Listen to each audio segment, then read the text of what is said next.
விவசாயிகளுக்கும் பல நலத்திட்டங்களை செயல்படுத்தி வருகிறது. இதில் ஒரு முக்கியமான திட்டம்தான் தேசிய உணவு பாதுகாப்பு சட்டத்தின் கீழ் வழங்கப்படும் இலவச ரேஷன். இன்றும் நம் நாட்டில் கோடிக்கணக்கான மக்கள் தினமும் இருவேளை சாப்பாடு கூட சரியாக சம்பாதிக்க முடியாமல் இருக்கிறார்கள். இவர்களுக்கு குறைந்த விலையில் அல்லது இலவசமாக அரசால் ரேஷன் வழங்கப்படுகிறது.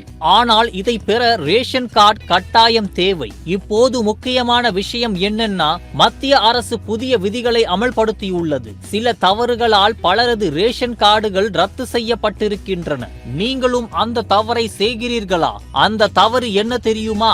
நீங்கள் ரேஷன் கடையில் ரேஷன் எடுக்காமல் நீண்ட நாட்கள் விட்டு விடுகிறீர்கள் என்றால் உங்கள் ரேஷன் கார்டு இன்ஆக்டிவ் ஆகி ரத்து செய்யப்படும். அதாவது நீங்கள் முந்தைய மாதங்களில் ரேஷன் எடுத்ததில்லை என்றால் அரசு உங்கள் கார்டை கைவிடும். அது ரத்தான பிறகு மீண்டும் புது ரேஷன் கார்டு பெற வேண்டி வரும். அதற்காக எல்லா ஆவணங்களும் மீண்டும் தர வேண்டும். அதனால் இந்த முக்கியமான தவறை செய்யாதீங்க.